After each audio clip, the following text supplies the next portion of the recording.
अस्सलाम वालेकुम। आज हम आपके साथ शेयर कर रहे हैं बहुत ही मज़ेदार, टेस्टी और हेल्दी रबड़ी खीर की रेसिपी। बादामी रबड़ी खीर बनाएंगे आज, और बिल्कुल डिफरेंट तरीके से बनाएंगे। बहुत थोड़े से टाइम में ये बन जाती है और बहुत ही टेस्टी होती है। बच्चों के लिए बहुत ही मुफीद है और बड़े भी इसको खा के बड़ी तवानाई महसूस करेंगे।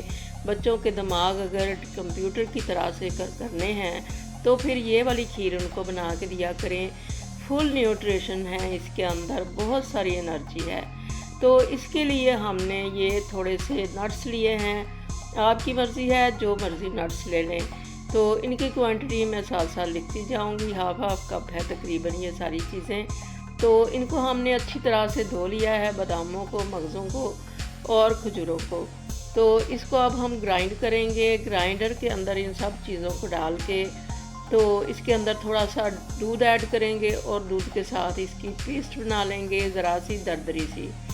तो इसको हम बना के पेस्ट तो पास रख लेंगे और बाकी का काम अब करेंगे। खजूरें गुठलियाँ निकाल के अंदर ही डाल लेंगे, इलायचियाँ भी डाल लेंगे और ये रेडी करके पेस्ट को हम रख लेंगे। और फिर इसके अंदर हम खीर के अंदर इन सब चीज़ों को यूज़ करेंगे। ड्राई फॉर्म में ये बहुत अच्छी सी पेस्ट नहीं तैयार हो रही थी, तो हमने इसके अंदर दूध ऐड कर दिया। दूध के साथ ये बड़ी अच्छी सी थोड़ी सी दरदरी सी हमने ये पेस्ट रखनी है। तो अब आते हैं दूध की तरफ। दूध हमने 2 लीटर लिया है। फुल फैट फुल क्रीम वाला मिल्क है ये, आम जो हम ग्वाले से लेते हैं। तो इसको लेके हमने एक बॉयल आने दिया है। एक बॉयल आने के बाद इसके अंदर अब हम जो नट्स हमने ग्राइंड करके रखे हुए हैं वो वाले नट्स हम इसके अंदर पेस्ट डाल देंगे, ताकि उन नट्स का भी जो अरोमा है और वो गल जाए इसके अंदर। खजूरें और सारी चीज़ें जो हैं यकजान हो जाएं। ये हमने पेस्ट बना के रखा हुआ था, तो ये इसके अंदर डाल देंगे।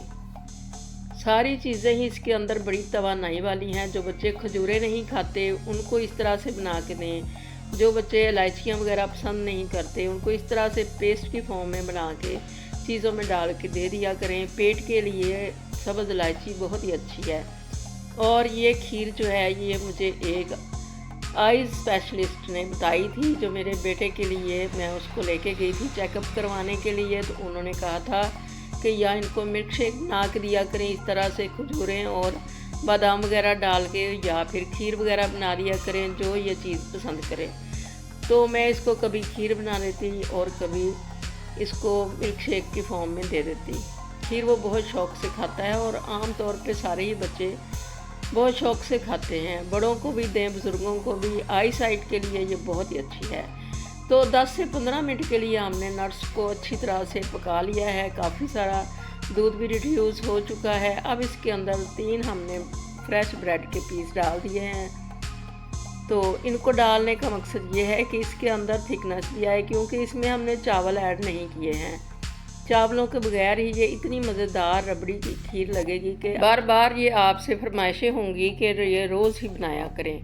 तो इसके अंदर ब्रेड भी है, दूध भी है, बड़ी ही ये मज़े की बनती है, रबड़ी की तरह से लगती है। और वैसे भी इसके अंदर जो नट्स हैं वो जहन के लिए, दिमाग के लिए, जिस्म के लिए अच्छे हैं। तो इस तरह से जिस तरह से भी बच्चे खाना पसंद करते हैं उनको दें। तो हमने इसके अंदर अब चीनी ऐड कर दी है। काफ़ी गाढ़ी हो चुकी है ये। और इसके अंदर चीनी डालने के बाद इसको हम 10 मिनट के लिए पकाएंगे, ताकि ये और थिक हो जाए ज़रा, और इसके अंदर इसका टेस्ट अच्छा सा आ जाए। चीनी का पानी भी ड्राई हो जाए। मीडियम फ्लेम पे इसको हमने पकाना है। पास खड़े होके साइडों से क्लियर करते जाना है। और ये हमने इसके अंदर थोड़ा सा आलमंड एसेंस डाल दिया है, ताकि ये सारी खीर के अंदर से बड़ी अच्छी आलमंड की खुशबू आए। ऐसा ही लगता है कि जैसे बिल्कुल इसके अंदर और कोई चीज़ नहीं है, सिर्फ बादाम ही है। तो ये बड़ा मज़ेदार इससे टेस्ट हो जाता है इस एसेंस से। अगर आपके पास ये ना हो तो ना डालें। इलायचियों की भी काफ़ी ज़्यादा खुशबू इसके अंदर आती है। तो अब ये काफ़ी ज़्यादा गाढ़ी हो चुकी है। अब इसके अंदर पानी थोड़ा थोड़ा सा अलग नज़र आ रहा है, दूध और ब्रेड। तो इसके अंदर हमने तकरीबन 1 टीस्पून कॉर्नफ्लावर लेके उसके अंदर डाल दिया है पानी, और इसको इसके अंदर मिला दिया है। ताकि ये अच्छी सी गाढ़ी हो जाए। बिल्कुल 1 टेबल स्पून के अंदर हमने वो घोल के डाल दिया। तो बड़ी अच्छी ये हमारी रबड़ी खीर तैयार हो चुकी है। बादाम वगैरह भी और खजूरें भी इसके अंदर, बहुत ही मज़ेदार टेस्ट है। चीनी हमने हल्की रखी है क्योंकि इसमें खजूरें भी थी। तो इस तरह से ये अब खीर हमारी रेडी हो चुकी है। इसको 15 मिनट के लिए पका लिया है फिर, और साइडों को क्लियर करते जाएं साथ साथ, ताकि रबड़ी जो है इसके अंदर बने, ना कि दीवारों के साथ ही सूखती जाए। खीर के में असल मज़ा इसी चीज़ का आता है कि बलाई वगैरह इसके अंदर ही जाए। तो ये हमने निकाल ली है, सर्विंग डिश के अंदर डाल ली है। बहुत ही मज़े की ये बनी है। बहुत ही इसका अलग सा टेस्ट है जो खाने में सबको बहुत ज़्यादा पसंद आया। तो अल्लाह करे आपको ये रेसिपी बहुत ज़्यादा पसंद आए और आपके बहुत अच्छी बने। दुआओं में याद रखिएगा। अल्लाह हाफिज़।